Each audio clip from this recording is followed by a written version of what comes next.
Aviso aos navegantes. Chegou a hora de cruzarmos o país visitando os museus.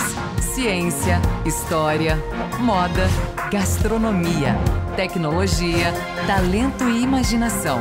Apurem os sentidos. Guiar você por essas rotas fascinantes do conhecimento é a minha missão.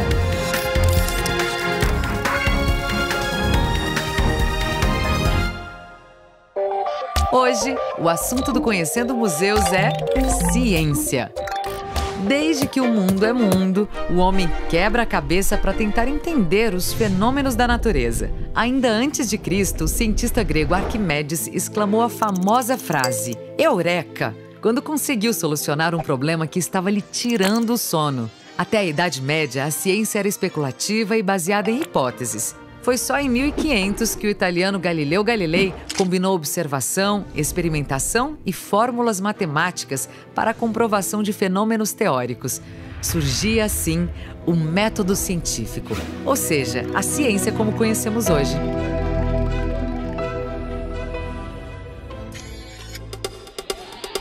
Obter e divulgar o conhecimento, estimulando a construção do pensamento crítico, é a vocação do Museu Exploratório de Ciências da Universidade Estadual de Campinas.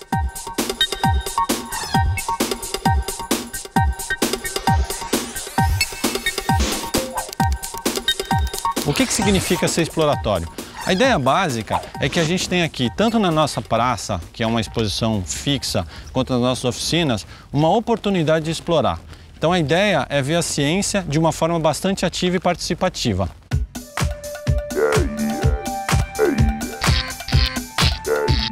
A filosofia do museu, basicamente, é proporcionar uma experiência de entender um pouco como os cientistas, os pesquisadores, também aqui da universidade, eles conseguem fazer as descobertas e alcançar os resultados que eles alcançam.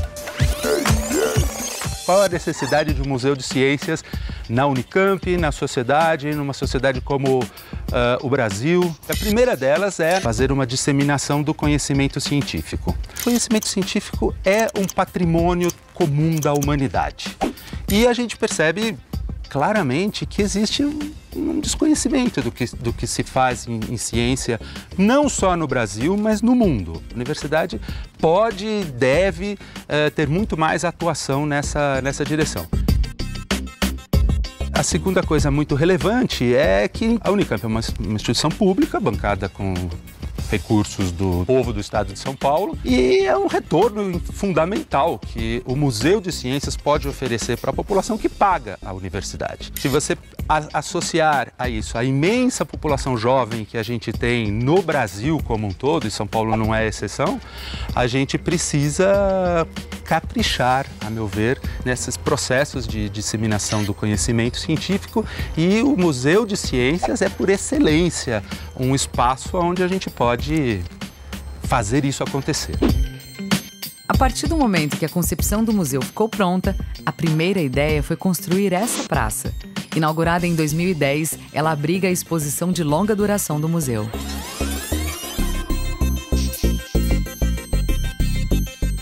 A ideia dessa praça é ter itens expositivos que vão analisar duas grandezas físicas muito importantes, que é o espaço e o tempo. Então, nessa praça, vocês vão encontrar esses itens que vão descrever com clareza e vão conseguir extrair essas informações da natureza. O que a gente está vendo aqui nessa mesa de vidro? Uma bússola gigante. Uma bússola gigante com um monte de bússola. Vocês sabem para que a gente usa esse instrumento aqui? A bússola? Para não se perder? Para não se perder. Muito bem. Vocês sabem quem que inventou a bússola? Alguém que já se perdeu? Pode ser, é um bom princípio para começar a se interessar pelo assunto. A bússola foi inventada na China há muitos séculos. Ela permitiu que o homem começasse a navegar e tornou possíveis os descobrimentos. Qual é a função do físico? O que exatamente um físico faz, né? Uma das principais funções do físico é observar a natureza e conseguir extrair dela essas grandezas físicas e descrevê-las com equações matemáticas. Desta forma, ela se torna reprodutível esse evento. Então a gente consegue prever o que vai acontecer. Então, a gente tem, por exemplo, aqui um teodolito. Um teodolito tem a capacidade de, geometricamente, através de triângulos, determinar a distância. certo? Então, através do teodolito, a gente consegue medir tanto o ângulo vertical quanto o ângulo horizontal. Com esse item expositivo, que é o teodolito, que na engenharia se utiliza bastante, a gente consegue determinar espaço, que é uma grandeza física muito importante. O globo terrestre, concebido no centro da praça, serve para que o visitante compreenda outra grandeza física não menos importante: o tempo. Se vocês observarem o globo terrestre, ele tem um ângulo um pouco diferente do que a gente está acostumado, né? Porque, na verdade, ele está corrigido de acordo com a latitude e a longitude que a gente está. Dessa forma, os ângulos dos raios solares que estão incidindo nele estão exatamente no zenite, que a gente chama. Então lá a gente tem a capacidade de definir, por exemplo, onde está de dia, onde está de noite. Então a gente consegue extrair grandeza a tempo.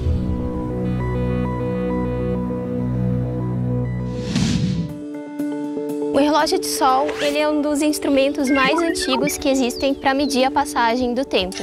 E ele marca a passagem das horas do dia através do movimento aparente do sol no céu. E por que aparente? Porque, na verdade, o sol está parado e quem está girando é a Terra. Então já passou da 1h, aproximadamente 1h40, quase 2. Ele tem um delay assim, de uns 20 minutos. O primeiro relógio de sol que se tem notícia foi encontrado no Egito e data de 3.500 anos antes de Cristo. A ideia era simples: apenas um pilar, chamado gnomon, projetava a sombra do sol no chão. Mas foram os babilônios, 1.500 anos antes de Cristo, que dividiram o tempo em 24 horas, como conhecemos hoje. Aqui na praça é possível conhecer o gnomon. E o princípio de funcionamento dele é parecido com o relógio do sol, ou seja, a gente usa o movimento do sol para formar essa figura. Só que agora, ao invés da gente considerar o movimento do sol durante o período de um dia, a gente considera durante um ano.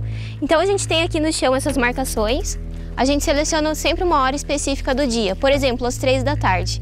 E aí, durante um ano, todos os dias, às 3 da tarde, a gente faz uma marcação. E aí, durante um ano, a gente tem essa formação dessa figura que parece o infinito. Se vocês observarem, a projeção da sombra do gnomon, que é essa haste metálica no centro, ela se posicionando aqui no chão, a gente consegue determinar que época do ano a gente está e também que horário a gente está. Então, por exemplo, os astecas já tinham essa possibilidade de formar esse relógio analêmico e saber que época do ano a gente está. Para que isso? Colheita. Então, a grande função de você ter essa ideia de tempo é saber o momento de plantar, saber o momento de colher. Então, essas grandezas físicas, o espaço, localização e tempo, o que está acontecendo, é muito importante para a sobrevivência do homem como um ser natural, né? Esse objeto que a gente está observando aqui, ele se chama praxinoscópio. Se a gente fosse fazer uma analogia para ficar mais fácil de entender, ele seria como o tataravô do cinema. Então, a partir do momento que eu coloco o movimento, aqui a gente tem um conjunto de plaquinhas que estão pregadas, elas se refletem no espelho e cria a ilusão de movimento na nossa retina. E a gente consegue observar esse movimento aparente do Sol ao longo do dia e do ano.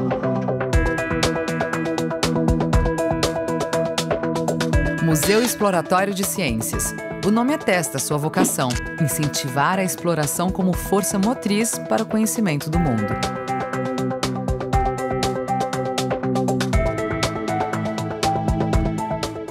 Significa que o museu ele tenta ir muito além de simplesmente expor coisas ou ser uma exposição de coisas, e ele investe muito no capital humano.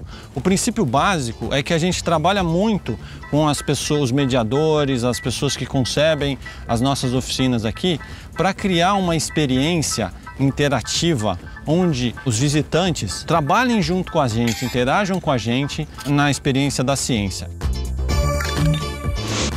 Esse caminhão, ele é uma oficina itinerante. E o princípio básico é que no caminhão são apresentados desafios para as crianças e elas vão ter que, junto com os nossos mediadores, através de um método, vão ter que encontrar uma solução para esses problemas. Vocês têm que criar um brinquedo que possa ser usado na escola de vocês. Na maioria das vezes é uma experiência lúdica, uma experiência acessível ao público para que ele entenda alguma coisa que é importante da ciência e que muitas vezes ele consiga refazer, junto com a gente, o caminho do pesquisador. A ideia da oficina é através de um problema relativamente simples, né, que seria construir um aviãozinho. o participante entender o método científico.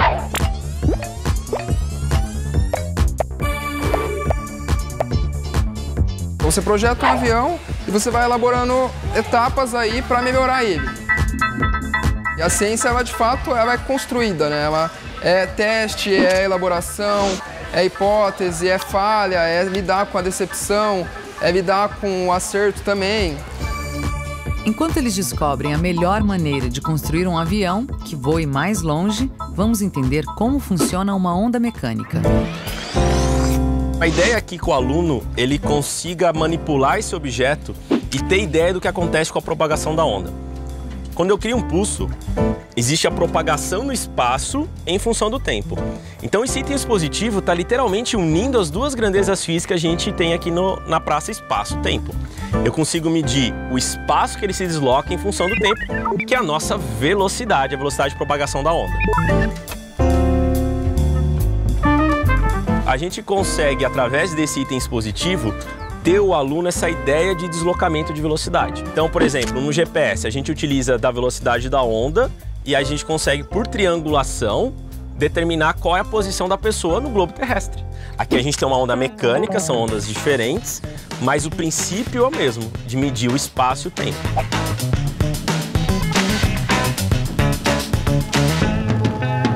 Desenvolver a coordenação motora, desenvolver a criatividade, de ter opções, ter que fazer escolha. Tudo isso é lidado durante essa oficina.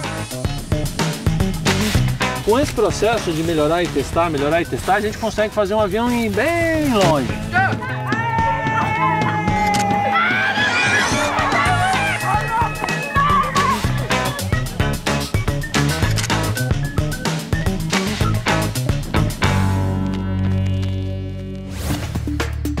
Vamos fazer um teste. Se tempo e distância medem a velocidade, quais desses pêndulos você acha que se move mais rápido? O que faz o trajeto mais comprido ou o que faz o trajeto mais curto? Vai pensando aí que a gente já volta.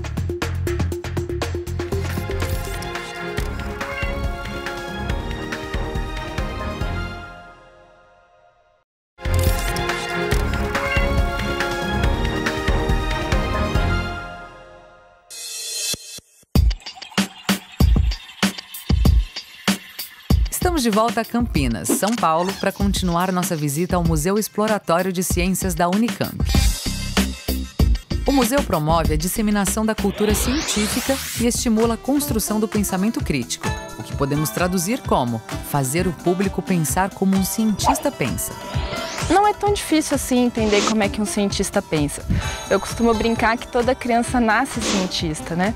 Desde os primeiros segundos de vida, o que ela está fazendo é elaborar hipóteses, ver se elas funcionam da maneira como elas gostariam. O que é importante mesmo é saber pensar, saber perguntar, nunca perder a curiosidade.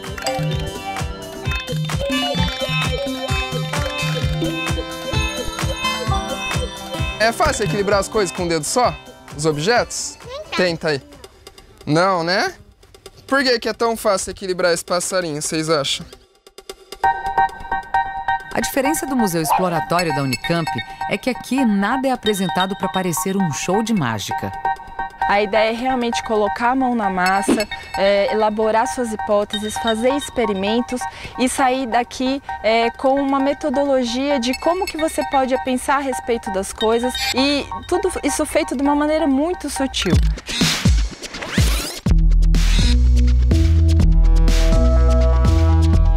Como é que a gente consegue fazer uma oficina para que as crianças não fiquem só assistindo coisas, vendo coisas prontas e elas participem ativamente na construção de alguma coisa? O que a gente faz é que a gente tem uma disciplina interna só de formação dos mediadores, onde a gente vai falar sobre ciência, sobre como trabalhar no museu, sobre como trabalhar com aquela atitude de fazer o questionamento, não dar sempre respostas prontas. Qual dessas fotos poderia ter sido tirada no verão? Tem um pensamento de que o museu é uma praça pública. Então a ideia é que nós possamos ecoar as diversas coisas que acontecem dentro dessa universidade. O diálogo entre o museu e a Unicamp é uma via de mão dupla.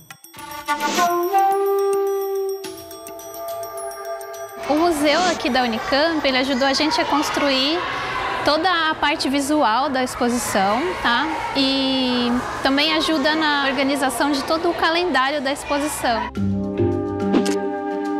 A exposição, ela é basicamente formada por bonecos, né? Então a gente começa normalmente por essa parte. A gente colocou aqui como galeria retrô, né?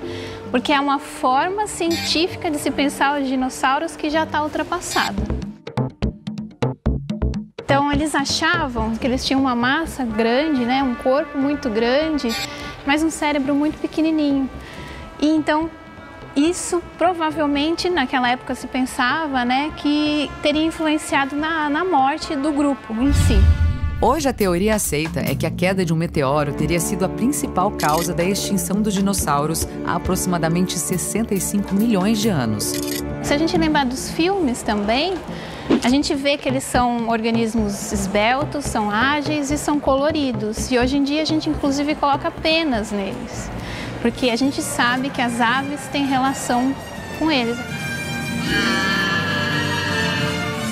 Então aqui é uma forma da gente refletir sobre a ciência avançando, né? A gente imaginava que os dinossauros eram de uma forma e hoje a gente vê eles de uma forma completamente diferente. E essa evolução está demonstrada nessa vitrine em comparação com as outras.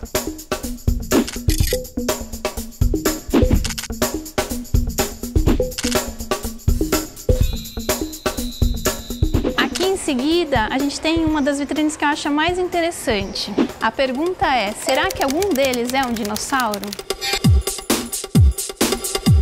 Se a gente fala em pterossauro, em elasmossauro, ictiossauro e o mesmo mosasauro, que são organismos que aparecem nos filmes, né, as pessoas acham que porque eles eram grandes e porque eles já não existem mais, eles se encaixam dentro do grupo dinossauro e eles não se encaixam, eles não são. Eles são répteis, eles tinham hábitos de vida diferentes, né? Mas eles não têm a anatomia, a construção corpórea dos dinossauros. Além da exposição, foi montada também uma oficina para as crianças entenderem qual o trabalho de um paleontólogo. E a gente não tinha como deixar de fora o processo de escavação. A gente pensou então em elaborar essa atividade que é relativamente simples, são caixinhas, elas têm marcações, né? Então eles têm que tirar a areia, escavar essa areia, encontrar os pedaços dos bonecos de dinossauros e saber de onde eles tiraram cada pedaço para conseguirem montar o dinossauro depois. E esse osso grandão aqui por baixo, onde está prendendo a costela? Vocês sabem como chama? Aqui atrás. Isso, aqui atrás. Como chama esse osso aqui atrás? Não sei. É a nossa coluna. Todo mundo coloca a mão bem no meio das costas aqui. Vocês estão sentindo um osso durinho? No meio. Isso, é a nossa coluna. A gente conseguiu fazer uma parceria muito interessante com o museu, né? Então a gente traz o conhecimento científico e o museu traz a comunidade para aprender esses conceitos e isso é extremamente importante para a gente poder divulgar o que a gente produz aqui dentro.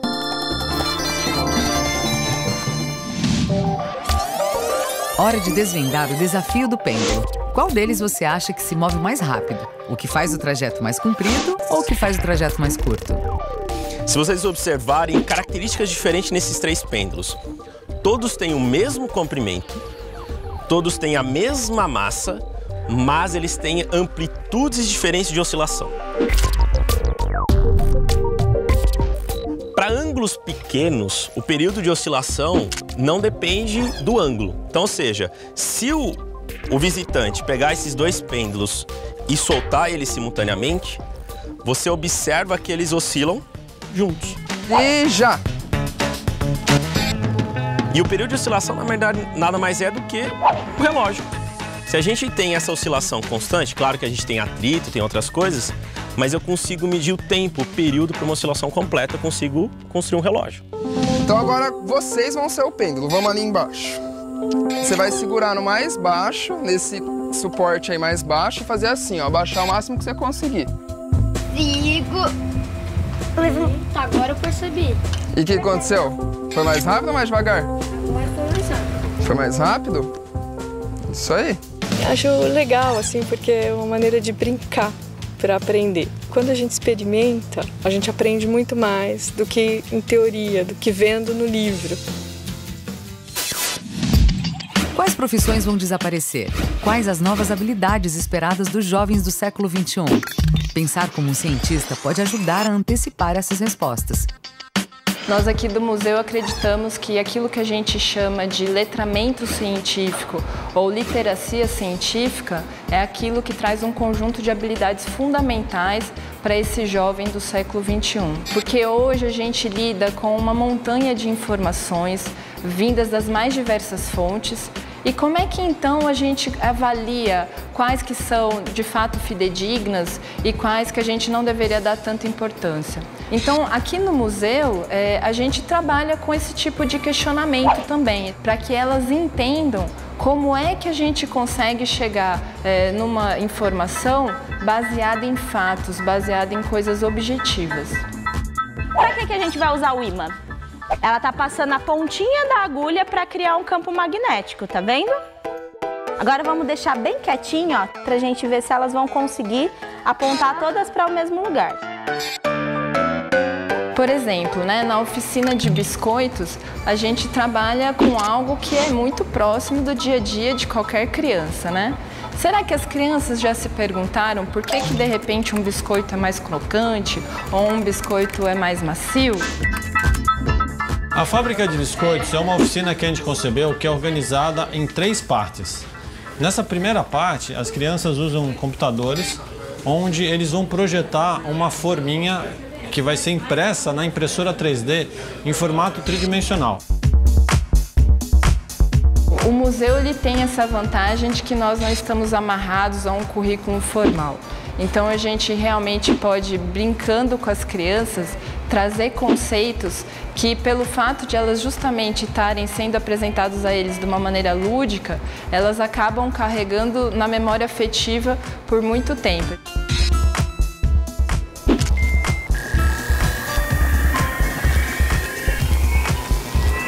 Enquanto a forminha está sendo impressa, as crianças vão aprender como é que se faz a massa de um biscoito. Não só aprender a receita, mas entender um pouco da ciência por trás disso.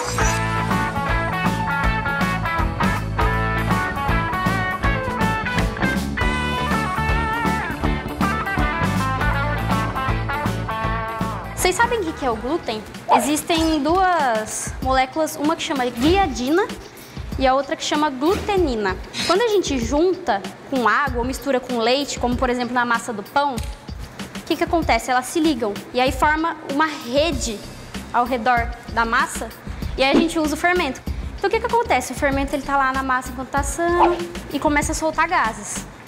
Só que esses gases não conseguem sair da massa por causa desse glúten que formou em volta. Por isso que o pão é bem macio. Então a gente não quer que esse glúten apareça na massa do biscoito para ele ser crocante. O que tem aí que não mistura com água? Ou qualquer líquido? Manteiga. Ela vai ser tipo um escudo dessas moléculas. Elas não vão formar essa rede. Então aí todo o gás, que mesmo se tiver fermento ou não, vai conseguir sair da massa e ela vai ficar bem crocante.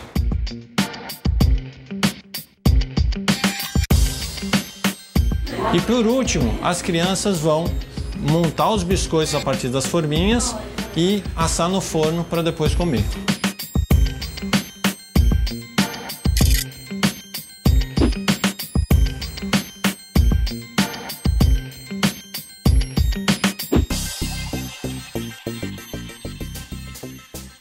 É muito legal aprender um pouco mais sobre a tecnologia 3D hoje em dia. Pode ter pessoas que gostam da área de informática, da área da educação em si, mas tem que aprender um pouquinho do como que está o mundo hoje.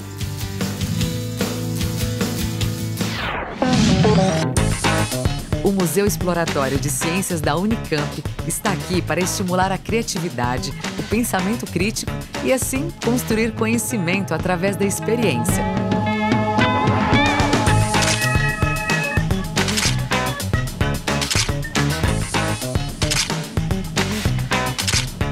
E vocês estão agora convidados a conhecer o museu pessoalmente, a participar das nossas atividades, entrar no nosso site. Estão convidados também a um dia vir conhecer o nosso pôr do sol, que é o pôr do sol mais bonito da universidade.